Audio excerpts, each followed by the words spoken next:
नमस्कार, मैं राहुल कठेरिया।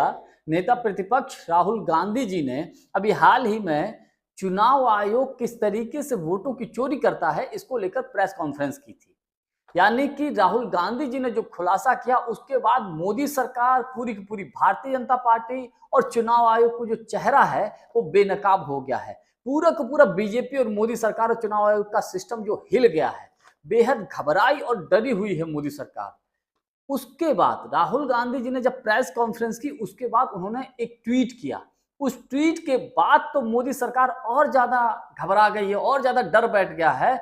और इस डर की वजह से मोदी सरकार के तमाम नेता मंत्री बीजेपी के अनाप शनाप बयान देने लगे हैं राहुल गांधी जी को लेकर। अब राहुल गांधी जी ने ट्वीट किया, क्या किया है वो हम आपको पढ़ के सुनाते हैं। राहुल गांधी जी ने ट्वीट किया है कि देश के युवा, देश के स्टूडेंट्स, देश की जेन जी संविधान बचाएंगे, लोकतंत्र की रक्षा करेंगे और वोट चोरी को रोकेंगे। मैं उनके साथ हमेशा खड़ा हूं। जय हिंद। ये राहुल गांधी जी ने ट्वीट किया है। अब इसमें राहुल गांधी जी ने जैन जी का जिक्र किया है। अब आप सोच रहे होंगे जैन जी क्या है, तो देखिए मैं थोड़ा सा संक्षेप में आपको बता दूं। नेपाल में अभी हाल ही में एक आंदोलन हुआ था। वो आंदोलन नेपाल की सरकार के खिलाफ था। 18 से 30 साल के अधिकतर युवाओं ने आंदोलन किया था। नेपाल में भ्रष्टाचार चरम स्तर पर था और भ्रष्टाचार के खिलाफ ही वो आंदोलन हुआ था। सरकार नेपाल की जनता की बात सुन नहीं रही थी। सरकार से जुड़े हुए लोग मौज मस्ती कर रहे थे, उनके जो बच्चे थे वो विदेशों में पढ़ बड़े एंजॉय कर रहे थे। और जनता जब कोई सवाल पूछ रही थी, जनता को रोजगार चाहिए था, तो उसको लेकर सरकार कोई जवाबदेही नहीं कर रही थी, कोई जवाब नहीं दे रही थी। और जनता को दो वक्त की रोटी भी जुटाना बड़ा मुश्किल हो रहा था नेपाल में।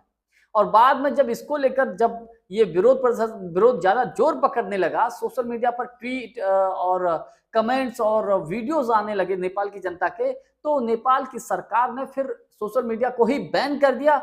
उसके बाद नेपाल की जनता भड़क गई और उसका परिणाम ये हुआ कि नेपाल में वहां की जैन जी यानी कि 18 से अधिकतर 30 साल के युवाओं ने प्रदर्शन किया और नेपाल की सरकार के मंत्रियों को, प्रधानमंत्री को नेपाल छोड़ना पड़ा।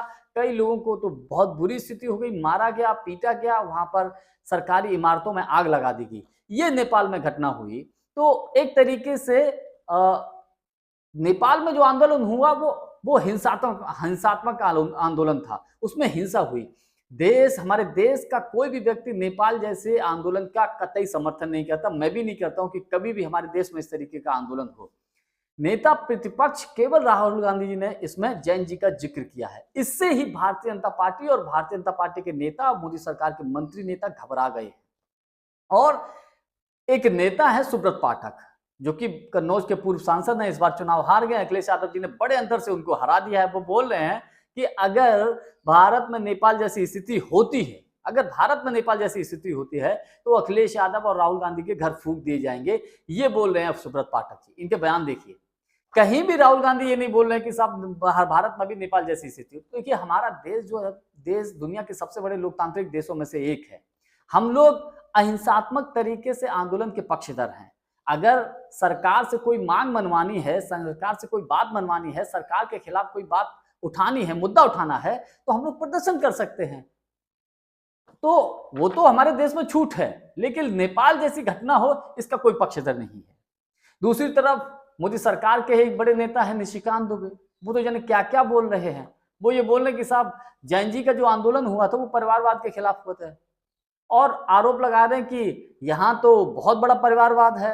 राहुल गांधी जी, प्रियंका गांधी जी, नेहरू जी, इंदिरा जी, राजीव जी, अखिलेश यादव जी, उनका परिवार परिवारवाद है। स्टालिन जी का परिवार परिवारवाद है और तेजस्वी यादव जी का परिवार परिवारवाद है। उद्धव ठाकरे जी का नाम ले रहे हैं, उनका परिवार परिवारवाद। इस तरीके की बातें कर रहे हैं।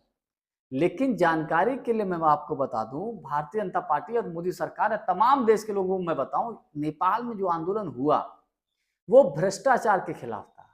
जनता की बातों को वहां की सरकार नहीं सुन रही थी। जनता को रोजगार नहीं मिल रहा था। केवल मौज मस्ती अगर कोई कर रहा था, केवल सरकार से जुड़े हुए लोग कर रहे थे, इसीलिए वो आंदोलन हुआ। तो क्या हमारे देश में ऐसी स्थिति नहीं है? हमारे देश में भी तो ऐसी स्थिति है। इस वक्त बेरोजगारी का हाल देखिए, महंगाई का हाल देखिए, रोजगार की स्थिति क्या है, किस तरीके से अब चुनाव आयोग को लेकर जो मोदी जो खुलासा किया राहुल गांधी जी ने, अब तो ये सिद्ध हो गया कि ये सरकार जो चल रही है वोटों की चोरी करके चल रही है, ईमानदारी से ये सरकार नहीं चल रही है। तो ये जो खुलासे हुए हैं, राहुल गांधी जी ने जो वोट चोरी को लेकर खुलासा किया है, इससे मोदी सरकार, भारतीय जनता पार्टी घबराई हुई है। और राहुल गांधी जी ने जो जैन जी का जिक्र कर दिया है, इससे भी बीजेपी के नेताओं में धुकधुकी बढ़ गई है कि ऐसा ना हो ये मामला उल्टा पड़ जाए जैन जी का। तो कुल मिलाकर हालांकि जो नेपाल जैसा हुआ, मैं कतई इसका समर्थन नहीं करता हूं, लेकिन हाँ, भारत हमारा लोकतांत्रिक देश है, अपने हक और अधिकार के लिए जनता सड़क पर आ सकती है, जनता आंदोलन कर सकती है। किसान आंदोलन इसका सबसे बड़ा उदाहरण है। तो अपने हक अधिकार के लिए अहिंसात्मक तरीके से आंदोलन करने का सबको हक और अधिकार है। और भैया सबसे बड़ा बात यह है कि अन्ना आंदोलन जब हुआ था, अन्ना आंदोलन के बाद ही उसके पीछे संघ था, और अन्ना आंदोलन के बाद ही मोदी सरकार सत्ता में आई थी, उसी का फायदा इन्होंने उठाया और दिल्ली में केजरीवाल साहब की सरकार बनी थी। कौन नहीं इस बात को जानता। खैर, राहुल गांधी के ट्वीट से मोदी सरकार और भारतीय जनता पार्टी के लोग घबरा गए हैं, इसमें कतई कोई दो राय नहीं। जानकारी हमारी आपको कैसी लगी, कमेंट्स करके हमको जरूर बताइएगा। बहुत बहुत धन्यवाद। नमस्कार।